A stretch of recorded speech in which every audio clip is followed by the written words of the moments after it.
У селі Тисменичани комунальні аграрії зібрали урожай озимої пшениці. Цю зернову культуру тут, на полі площею майже 18 гектарів, висадили вперше. Частину врожаю «Франківськагро» збирається передати на потреби освіти – у школи та дитячі садочки.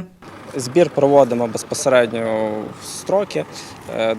Погода дозволила збирати у відповідних якісних показниках.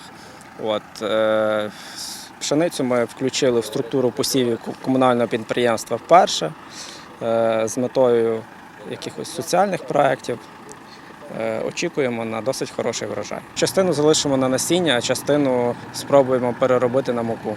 Із 18 гектарів засіяного поля франківські аграрії планують зібрати до 70 тонн зерна. Загалом цього року «Франківськагро» засадив майже 200 гектарів землі.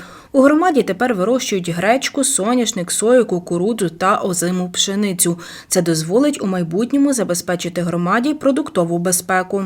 Місто з пшеницею, а відповідно з борошном, місто з іншими культурами. Розвиваємо наше комунальне підприємство, всі землі мають бути оброблені. Підтримуємо фермерські господарства, підтримуємо людей, які тваринництвом займаємося, даємо дотації. Робимо так, щоб людина могла прогодувати свою родину, свою сім'ю і місто, щоб мало якісні екологічні продукти. У селах громади посадовці закликають людей здавати в оренду власні паї. За кожен гектар комунальне підприємство обіцяє 4 тисячі гривень. Стосовно оренди земельних ділянок у людей, то ми цю роботу розпочали минулого року, продовжуємо. Вже ряд паїв, інших ділянок в селі Братківці, Радче. Ми заключили договір оренди з людьми і підприємство готове платити 4 тисячі гривень за 1 гектар оренди, заключати офіційні договори. І це є умови, які не гірші, а то і кращі, ніж приватні.